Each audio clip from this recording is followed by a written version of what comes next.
Baie welkom by Woordspieël vanoggend, waar ons in die woord van God inkyk om die heerlikheid van Christus daarin raak te sien en getransformeer te word deur die Heilige Gees.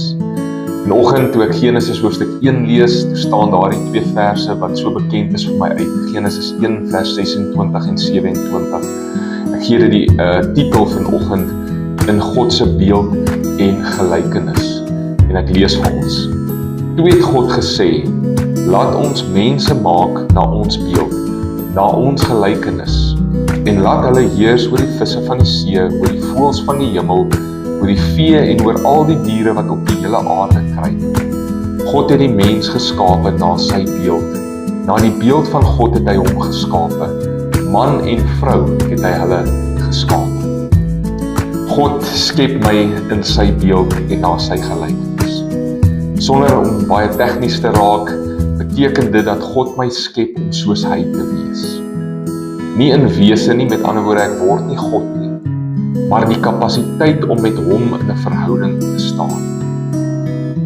Later sal dit vir ons duidelik word, soos wat ons deur die woord gaan, dat dit van die begin af net moontlik was en steeds is as gevolg van Jesus, die ewige God mens wat van die begin af deel was van daardie drie-enige God wat geskep het.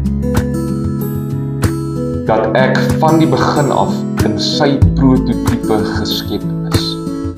En hoe meer ek soos Jesus word, hoe meer word ek dus eintlik myself.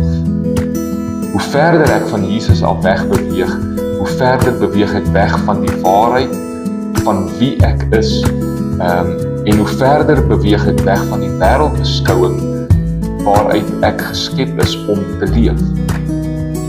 Hierdie geld natuurlik nie net vir my nie, dit geld ook vir ander mense. Kan ek vandag ander mense in daardie selfde beeld en gelykenis sien?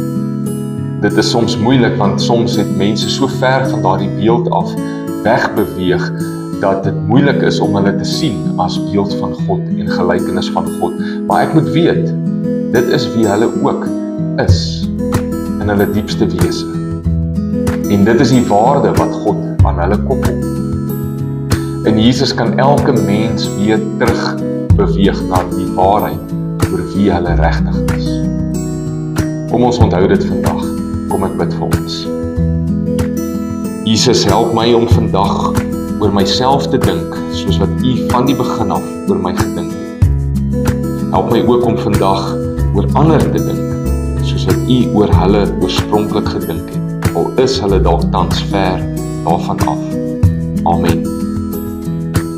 As hierdie iets vir jou beteken, gebruik dit, deel dit met ander, subscribe en ek sien jou môre.